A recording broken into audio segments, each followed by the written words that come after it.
Well, thank my friend from Louisiana for yielding. Madam Speaker, it's with a heavy heart that I stand here today to pay tribute to Luke Letlow. Just like earlier tonight when we stood out on the steps of the Capitol to pay respects to the 500,000 people we've lost from COVID-19. Luke, unfortunately, is in that number. He's not somebody you would have expected. He was young, he was healthy, and he had his whole life in front of him. And he had already lived a rich life. He had already left such a powerful impact on people in the right kind of way. Like my colleague, Congressman Graves, talked about, he had a big heart. Madam Speaker, he had a servant's heart.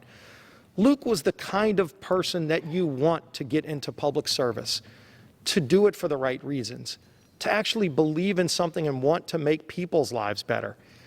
When he would go through the rural communities of his district, which is a very rural district, he would just talk to people, strike up conversations. He'd want to hear their stories, and he'd want to help people. And he had a lot of opportunities to do that, Madam Speaker. He started working for Congressman John Cooksey out of college at Louisiana Tech. He had already garnished a desire for public service. And so after he worked for Congressman Cooksey, I met him in 2004 when he was working on the campaign of my predecessor, Bobby Jindal, who got elected to Congress. Luke served with him there. When Bobby got elected governor, Luke went to serve with him in the state to make our state a better place. And then when Ralph Abraham came to Congress, Luke spent the last 6 years working for Ralph as his chief of staff, going around the rural parts of that district in northeast Louisiana, just reaching out, finding out about people. He was very much into genealogy. He wanted to know not just about people, but about their history, where they came from, what made people tick, and how he could keep making a difference.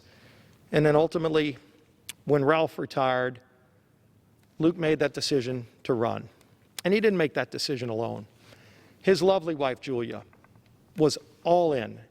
They were a family that were a partnership, a true love story, two people who cared deeply about each other and who cared deeply about their young children, young Jeremiah, young Jacqueline, who we also grieve for. It's heartbreaking when you think of the promise and what was lost, what we lost. We as colleagues, you hear members of his own freshman class who never got to serve with him. Someone might not have even met with him, just knew about him or heard about him and miss him. That's the kind of person that Luke Letlow was. I got to talk to Luke a lot in those last few days, in the last few weeks. Before he even got COVID, he was so excited to come up here and get sworn in as a member of Congress and to start helping people in a different way. He had already helped so many people working for others, but now was his chance to make his own mark. He was talking about what committees he wanted to be on. He wanted to serve on the Agriculture Committee, wanted to serve on the Appropriations Committee, and he had big ideas, ideas that inspire other people to want to do better as well.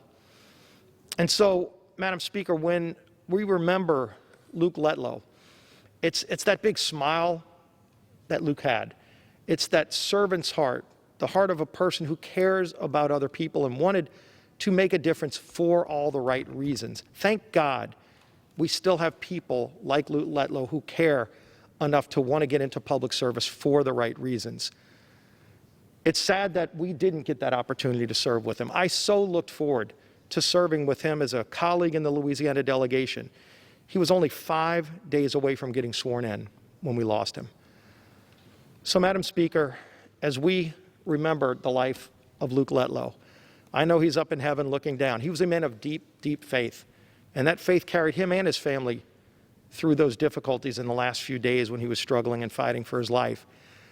But I know that faith is what got him into heaven, and he'd probably be looking down and saying, y'all shouldn't be making such a big fuss. But you know what? He deserves this kind of tribute, because this would have been a richer body if we had Luke Letlow. But we all remember him, and we keep him in our thoughts and our prayers. And I yield back to the gentleman from Louisiana.